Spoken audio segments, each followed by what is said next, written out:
Hello everyone, আসসালামু আলাইকুম। আশা করছি সবাই অনেক বেশি ভালো আছেন। আজকের ভিডিওতে আমি আপনাদের সাথে অনেক বেশি ইম্পর্ট্যান্ট একটা বিষয় নিয়ে কথা বলবো। সেটা হচ্ছে আপনারা যারা আমাকে জিজ্ঞেস করেন যে অস্ট্রেলিয়াতে কিভাবে পড়াশোনা করতে আসবেন বা অস্ট্রেলিয়াতে পড়াশোনা করতে আসার প্রসেসটা কি, বা অস্ট্রেলিয়াতে কোনো ওয়ার্ক ভিসা আছে কিনা বা ওয়ার্ক ভিসায় আপনি আসতে পারবেন কিনা।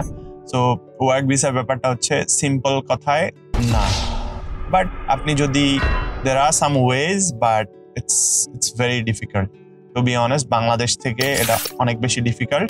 তো আপনি ওই চিন্তা বাদ দিয়ে স্টুডেন্ট ভিসার চিন্তায় আসেন। সো আমি স্টুডেন্ট ভিসার ব্যাপারে যদি কথা বলতে যাই, ফার্স্ট অফ অল আপনাকে একটা ইউনিভার্সিটি সিলেক্ট করতে হবে, আপনার একটা সাবজেক্ট সিলেক্ট করতে হবে, দেন আপনাকে একটা অথরাইজড এজেন্ট সিলেক্ট করতে হবে। ঠিক আছে, আপনি এজেন্ট না থাকলেও অনেক কেসে হয়ে যায়, বাট ইটস ডিফিকাল্ট। আপনি এজেন্ট ছাড়া অ্যাপ্লাই করলে, অ্যাপ্লাই এজেন্টের মাধ্যমে করলে আপনার প্রসেসিং অনেক বেশি ফাস্টার, প্লাস অনেক বেশি ইজিয়ার হয়ে যাবে।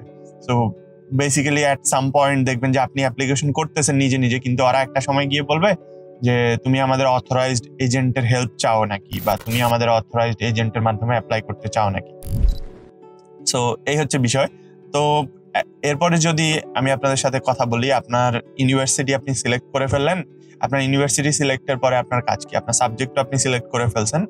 নেক্সট হচ্ছে আপনি ইউনিভার্সিটিতে অ্যাপ্লিকেশন করবেন ওই অথরাইজড এজেন্টের মাধ্যমে। ঠিক আছে, আমি ধরে নিলাম আপনি একটা অথরাইজড এজেন্ট পেয়ে গেছেন, আপনি ওই অথরাইজড এজেন্টের মাধ্যমে অ্যাপ্লাই করবেন।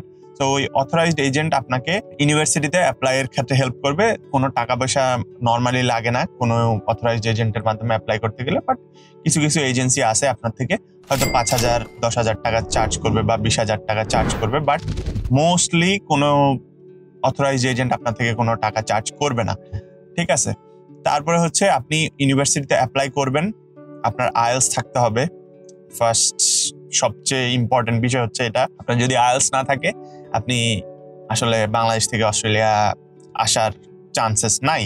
ঠিক আছে, তারপরে হচ্ছে আপনি আইএলস দিলেন, আইএলস এর পরে হলো আপনি আপনার academic documents everything ready, passport ready, সব রেডি, আপনি ইউনিভার্সিটিতে অ্যাপ্লাই করবেন।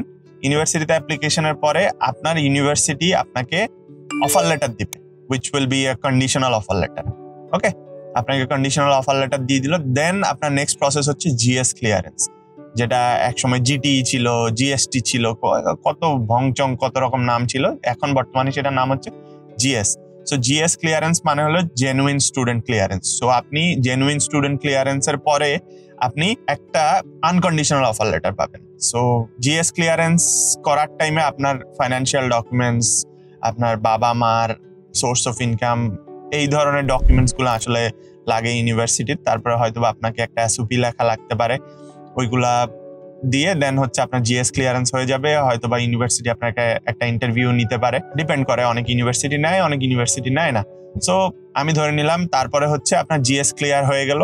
দেন আপনার কাজ হচ্ছে থার্ড স্টেপে আপনার কাজ হচ্ছে আপনি ইউনিভার্সিটির টিউশন ফিস দিবেন। তো ইউনিভার্সিটির টিউশন ফিস আপনি বাংলাদেশে থাইকে আপনি কিভাবে দিবেন? এখানে দুইটা ওয়ে আছে। একটা ওয়ে হচ্ছে আপনি বাংলাদেশে আপনার একটা ব্যাংকে গিয়ে স্টুডেন্ট ফাইল খুলতে হবে, যেই ব্যাংক আসলে বাইরে টাকা পয়সা পাঠায় স্টুডেন্টদের। সো ওই ব্যাংকে গিয়ে আপনি একটা স্টুডেন্ট ফাইল খুলে ওখান থেকে আপনি টাকাটা পাঠাইতে পারবেন, অথবা আপনার যদি কোনো রিলেটিভ অস্ট্রেলিয়াতে থাকে তারা আপনার টিউশন ফিসটা পে করে দিতে পারে। Easy way. ওকে, আপনার টিউশন ফিস পে হয়ে গেল। টিউশন ফিস পে করার পরে আপনি আবার ইউনিভার্সিটিতে আপনার এজেন্সি একটা মেইল করে দিবা, হয়তো ইউনিভার্সিটি টিউশন ফি পাওয়ার পরে আপনাকে কনফার্মেশন অফ এনরোলমেন্ট বা সিওই দিয়ে দিবে। ঠিক আছে, তারপরে আপনার সিওই আপনি পেয়ে গেলেন। সিওই এর পরে কি কাজ? আপনার ভিসা অ্যাপ্লিকেশন করা। সো আপনি ভিসা অ্যাপ্লিকেশন করবেন। ভিসা অ্যাপ্লিকেশন করার পরে আপনার এজেন্সি আপনার জন্য একটা হেলথ অ্যাসেসমেন্ট বুক করবে, মানে আপনার মেডিকেল এক্সাম বুক করবে। তারপরে আপনার একটা বায়োমেট্রিক বুক করবে। সো আপনি ওখানে গিয়ে বায়োমেট্রিক ভিএফএস এ গিয়ে বায়োমেট্রিক দিবেন।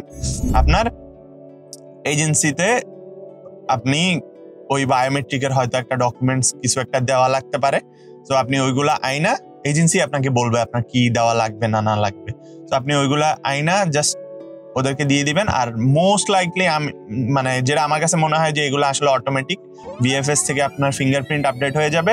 আর আপনার হেলথ এক্সামেরটাও ওই হেলথ এক্সামিনেশন যেই সেন্টার আছে বাংলাদেশে দুইটা probably official health examination centre আছে অস্ট্রেলিয়ান এম্বাসির জন্য। তো আপনি ওই অফিসিয়াল যে কোনো দুইটার একটা থেকে আপনি এক্সাম দিলে ওরা আপনার যেই রেজাল্ট ওটা পাঠায় দিবে এম্বাসিতে, ঠিক আছে? দেন হচ্ছে আপনার ওগুলা ক্লিয়ার হয়ে যাবে, আপনার অ্যাপ্লিকেশন ইনিশিয়াল অ্যাসেসমেন্ট থেকে ফার্দার অ্যাসেসমেন্টে চলে যাবে।